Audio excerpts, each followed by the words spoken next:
I never thought I would see a movie that would try to pull off an M. Night Shyamalan ending.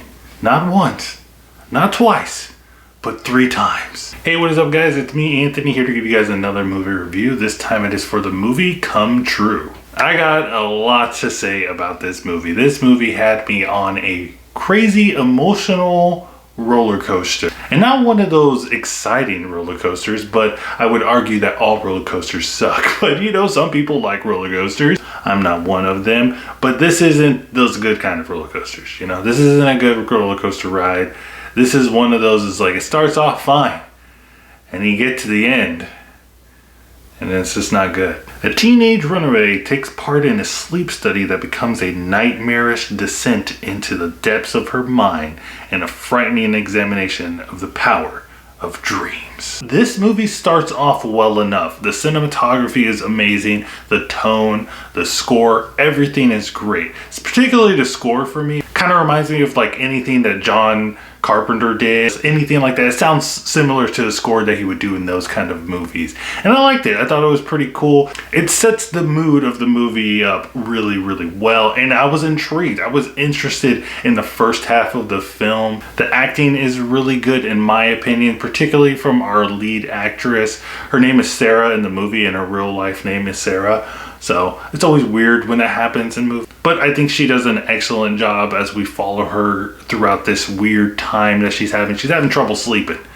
And she conveniently finds a sleep study that's happening. It's going to pay her to sleep, basically. Of course, some weird stuff's going to happen. And it's at that point when she conveniently finds that she can get paid to sleep because she's having trouble sleeping that this movie starts turning into something else. And usually when movies have like a tonal shift, people get really angry and like, we're like, oh man, why'd you do a tonal shift? That's weird. But I think in this movie, at least in the beginning, when it does that tonal shift, it actually works for the movie. Because this movie all is building on, there's a mystery. There's something happening. There's a mystery within a mystery. And this movie is heavily centered around dreams and how our perception of dreams and how like all dreams are connected pretty much, right?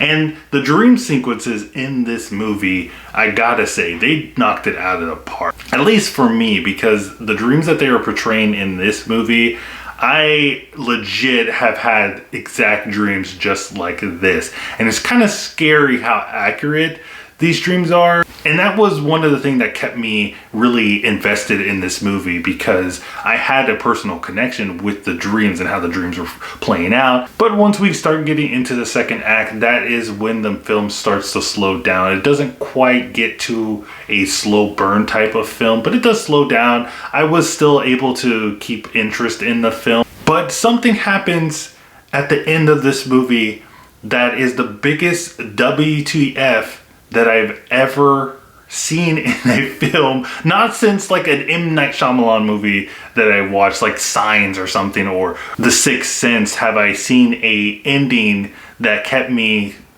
questioning life and reality. And as I was alluding to in the beginning of this review, it's not a good result. It's not like a result where you're like, oh, that's interesting, I gotta go back and watch it. Though I do feel like I need to go back and watch this movie for some weird reason. And it kind of sucks. I kind of want to do a spoiler review to this. I don't know if this movie deserves it, but at the same time, I kind of feel like I need to go into a spoiler review because the ending is so crucial to my decision and my feeling of the film that me not really explaining it to you makes me want to recommend the movie to you so you can watch it and understand what is happening. But overall, I thought this movie was like a mixed bag. Like I said, the acting's good, the cinematography is great, the tone is good in parts, but then that ending kind of ruins the whole movie. And I know that there are some people out there that say that the ending of a movie or TV show